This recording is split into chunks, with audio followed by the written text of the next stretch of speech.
بسم اللہ الرحمن الرحیم۔ داڑھی منڈانے والے کی اذان اور اقامت اور امامت اور تراویح کیسا ہے؟ سوال: ایک شخص داڑھی منڈاتا ہے، کیا وہ اذان و اقامت کہہ سکتا ہے؟ جواب: داڑھی منڈانے والا فاسق ہے۔ فاسق کا اذان کہنا مکروہ تحریمی ہے۔ اسی طرح اقامت کہنا، البتہ اس کی اذان کا اعادہ مستحب ہے، یعنی کہ لوٹانا مستحب ہے، اقامت کا نہیں۔ مؤذن ایسا شخص ہونا چاہیے جو پابند شریعت ہو، شریعت کا پابند ہو۔ فاسق کی اذان کی کراہت کے بارے میں شامی میں ہے کہ وظاہرہ ان الکراہۃ تحریمیہ۔ داڑھی کٹانے والے کی امامت۔ سوال: داڑھی کٹانے اور منڈانے والے کے پیچھے نماز پڑھنا کیسا ہے؟ جواب: ایک مشت داڑھی واجب اور ضروری ہے، اس سے کم کرنا یا منڈانا ناجائز اور حرام ہے۔ ایسا کرنے والا گنہگار ہے اور فاسق ہے۔ فاسق کی امامت مکروہ تحریمی ہے، اس لیے ایسے شخص کو امام بنانا جائز نہیں۔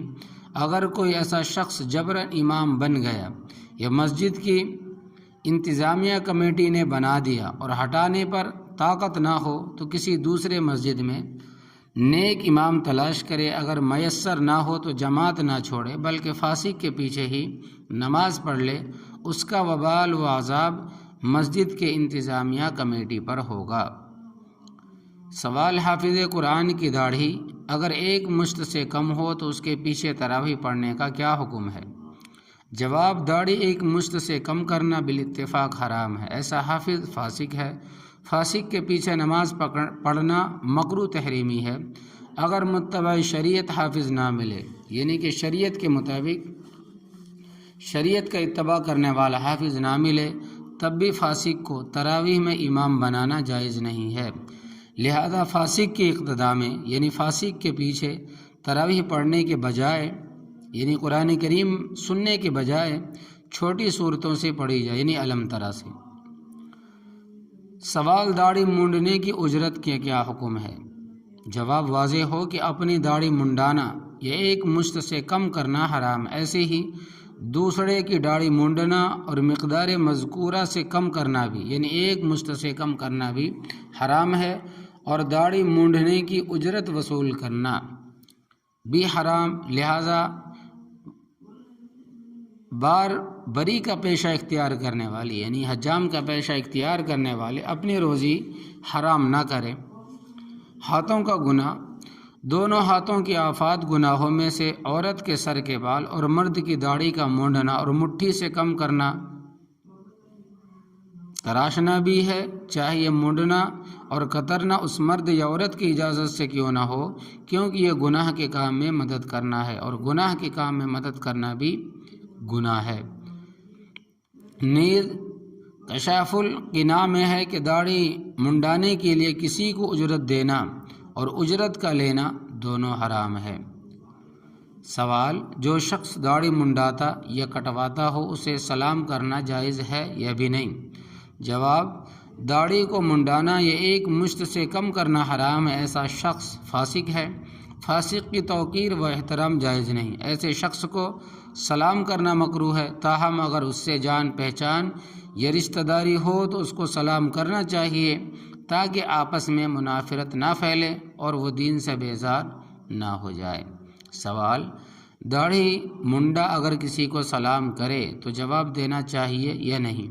جواب: دوسروں کے سلام کے جواب کی طرح داڑھی منڈے کے سلام کا جواب دینا بھی ضروری ہے۔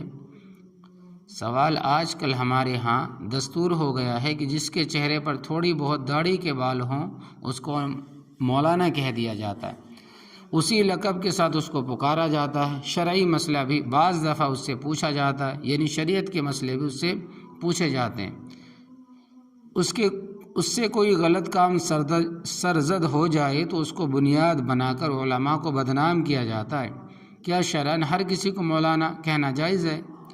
جواب: مولانا، مولوی، ملا یہ انتہائی ادب کے الفاظ ہیں، ان اشخاص کے لیے بولے جاتے ہیں جنہوں نے ماہر اساتذہ کرام کے سامنے زانوے تلمس طے کر کے، یعنی احترام کے ساتھ اپنے استاد کے سامنے بیٹھ کر ایک معتبدہ وقت گزار کر علوم نبویہ سے اپنے آپ کو آراستہ کیا ہو، قرآن و حدیث سے واقفیت اور احکام شرع سے ممارست حاصل کر لی ہو۔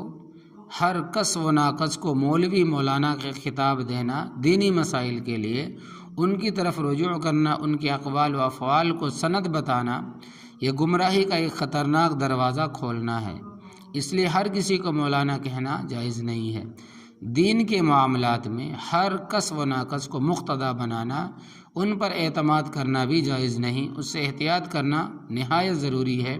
پھر کسی ایک غلطی کی بنا پر بلا وجہ علماء کی جماعت کو بدنام کرنا، علماء اور شریعت کی توہین کرنا اور علماء کو سب و شتم کرنا آدمی کو کفر تک پہنچا دیتا ہے۔ اسی طرح جن حضرات کو اللہ تبارک و تعالی نے ظاہری صورت شریعت مطہرہ کے مطابق بنانے کی توفیق دی ہے، ان کو بھی چاہیے کہ شریعت کے بقیہ احکام پر عمل کرنے کی پوری کوشش کرے، دینی مسائل کو محقق و ماہر علماء کرام سے معلوم کرتے رہیں۔ اگر کوئی دین کی بات پوچھے تو از خود جواب دینے کے بجائے علماء کی طرف رجوع کرنے کا مشورہ دیں، یا کسی ماہر مفتی سے پوچھ کر تب جواب دے کہ فلاں مفتی صاحب نے اس مسئلے کا حکم یہ بتایا ہے۔ خود سے جواب نہ دے اور نہ ہی دوسروں کے کہنے کی وجہ سے اپنے آپ کو مولانا سمجھے۔ اللہ عمل کی توفیق عطا فرمائے۔